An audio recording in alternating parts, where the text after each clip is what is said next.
سورہ یوسف کی آیت نمبر 25 واستبق الباب وقدت قمیصہ من دبر والف یا سیدہا لدى الباب، اور وہ دونوں دروازے کی طرف دوڑے۔ واستبق، وہ دونوں دوڑے، البابا دروازے، یوسف علیہ السلام اور زلیخا۔ وقدت قمیصہ من دبر،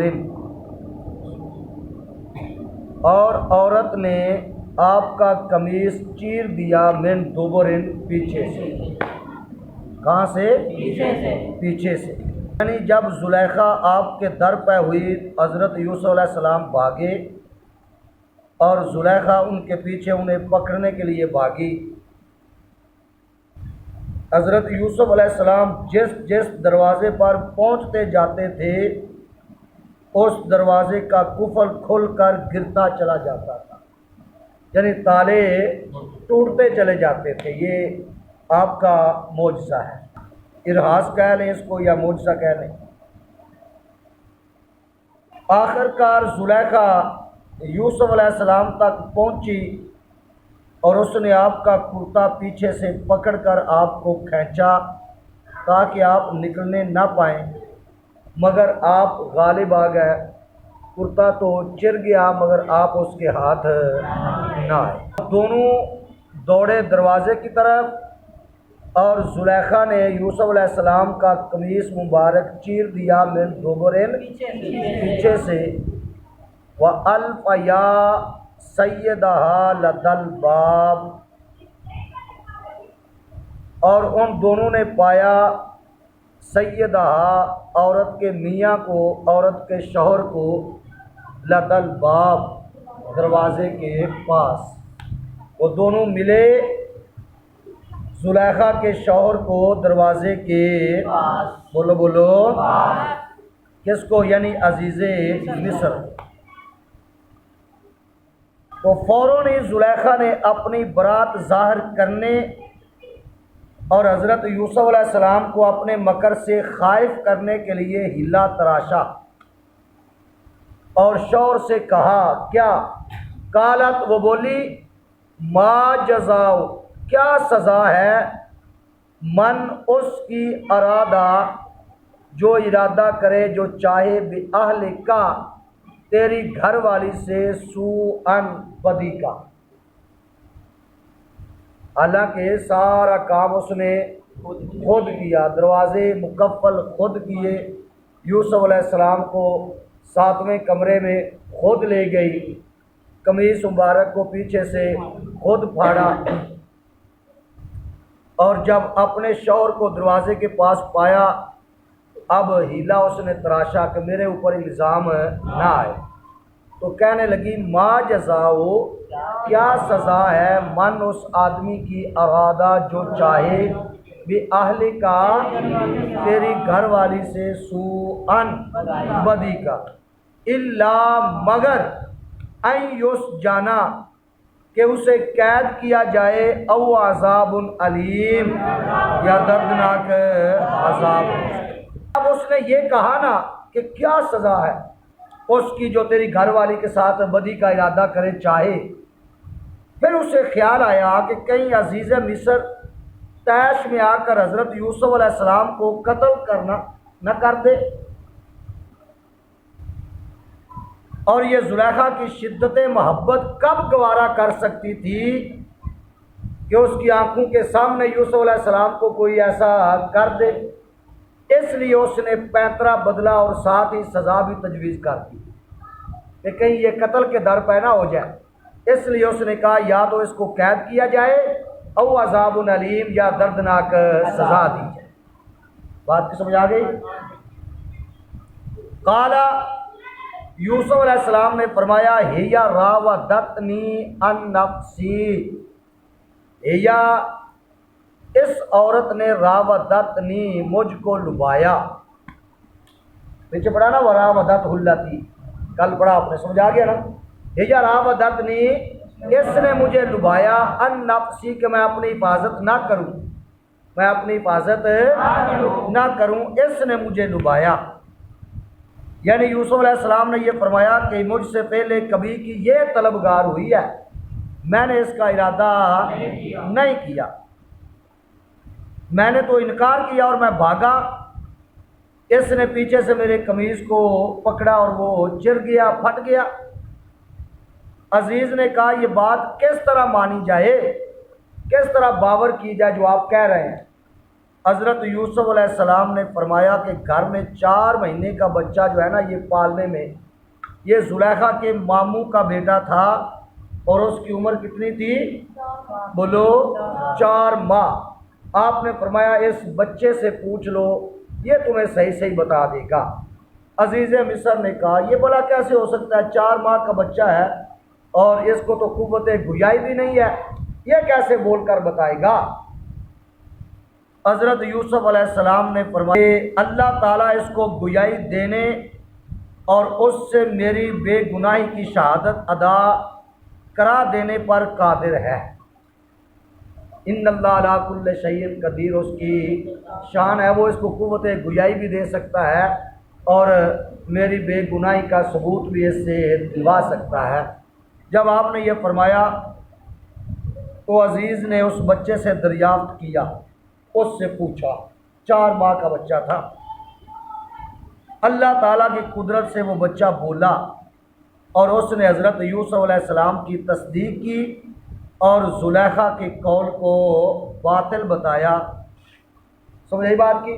وہ اس بچے کی بات کو خالق کائنات نے یوں بیان فرمایا وَشَاهِدَ شَاهِدٌ مِّنْ أَهْلِهَا، اور گواہی دی ایک گواہی دینے والے نے من اہلہا، اس کے گھر والوں میں سے، کس کے؟ عورت کے، اہلہا، ہا ضمیر مؤنث کیا ہے، عورت کے گھر والوں میں سے ایک گواہی دینے والے نے گواہی دی۔ اب بھائی سمجھ آ رہا ہے نا؟ کیا گواہی دی ذرا سنیے۔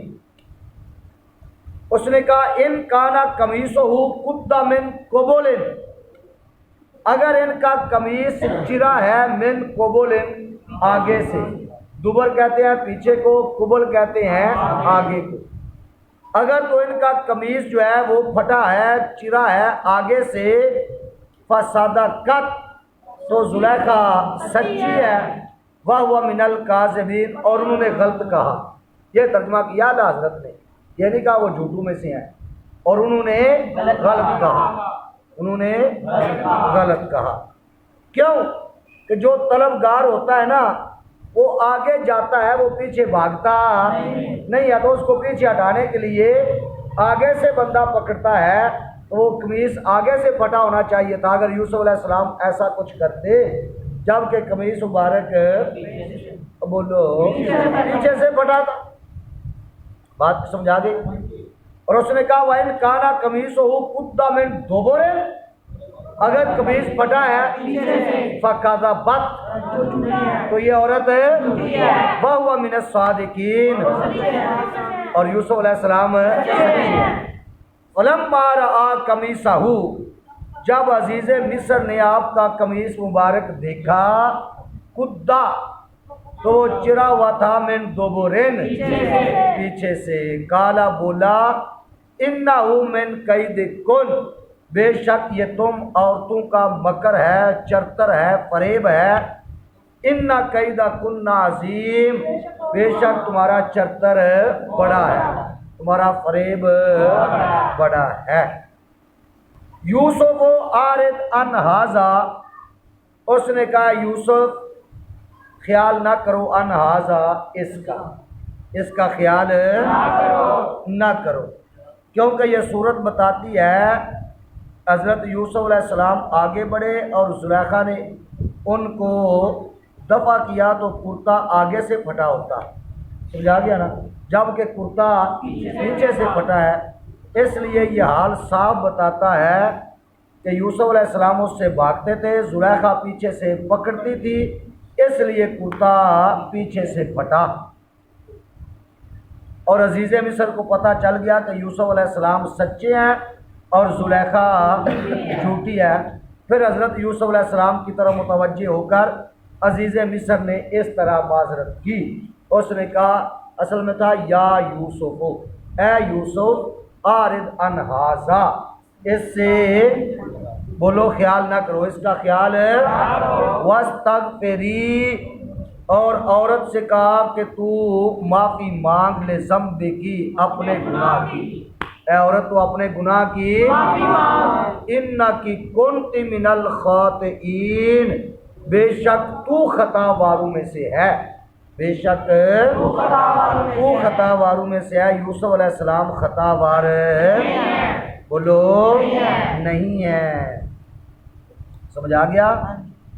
اور یوسف علیہ السلام سے کہا کہ تم پریشان نہ ہو، مغموم نہ ہو، بے شک تم پاک ہو، اور اس کلام سے یہ بھی مطلب تھا کہ اس کا کسی سے ذکر نہ کرو تاکہ چرچا نہ ہو اور شہرہ عام نہ ہو جائے، سمجھ آ گیا؟